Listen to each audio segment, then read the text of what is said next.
بسم الله الرحمن الرحيم. الحقيقة موضوع مقلق جدا لكوكب الكرة الأرضية. كنا موجة أولى في بدايات شهر فبراير 2020. أنا بتكلم على فيروس كورونا المستجد، وأيضا دخلنا في موجة تانية في العالم، عدد ضحايا كتير. الحمد لله بفضل الله تم اكتشاف العديد من اللقاحات، ولكن مازال الموضوع يثير الريبة الحقيقة على أعلى المستويات في دول كبيرة. بريطانيا دولة كبرى من دول العالم، دولة تاريخية مهمة.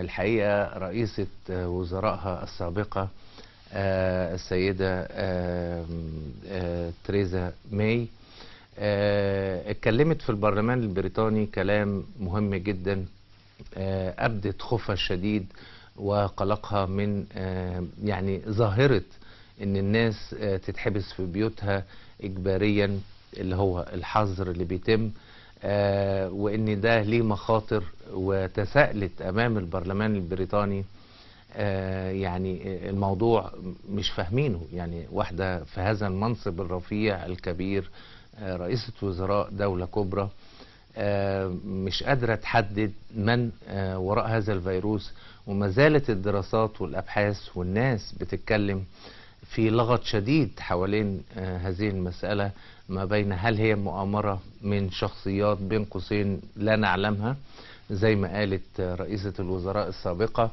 هل هو حرب بيولوجية ما بين الصين والولايات المتحدة، هل منشأه الصين، هل منشأه الولايات المتحدة. الحقيقة لا توجد إجابات حتى اللحظة، لكن لأول مرة في التاريخ الحديث في العام الذي ما زلنا فيه 2020 يقبع سكان العالم أو أغلبهم على الأقل في منازلهم، تتوقف حركة التجارة، يتوقف الإنتاج، وده شيء غير مسبوق في تاريخ البشرية.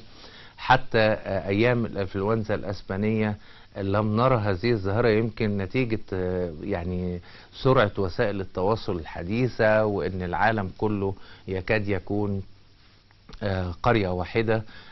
فكرة إن الناس تقعد في بيوتها فترات طويلة، والحالة النفسية اللي بتصيب الناس بالكآبة والاكتئاب، والناس بتدمن على الحلويات نتيجة قعدتها في البيت والجيمز والتلفزيون. الحقيقة هي نفسها من مسببات الأمراض. الحقيقة ناس كتير في العالم يعني قالت تصريحات مختلفة واتهامات متبادلة بين الدول وبعضها البعض. حتى في بعض الناس اتهمت اللقاحات نفسها انها ليها اضرار مستقبلية على متعاطي او متلقي هذه اللقاحات، وانها ليها اثر طويل المدى. مفيش حد ما بين مكذبين ومؤيدين. ايضا كل يعني التقديرات والمؤشرات بتقول ان المسألة دي هتطول.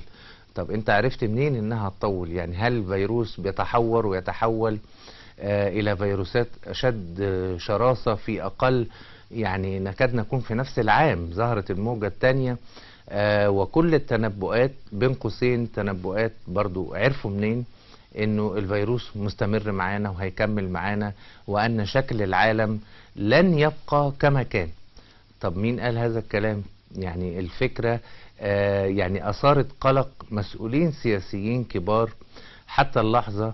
يعني نأمل ونطلب من الله أنه هو أن يكون الملهم للناس أصحاب القرار أن هم يفكوا أسر العالم من هذا الكابوس الحقيقة، وهذا الفيروس اللعين اللي بيتحور.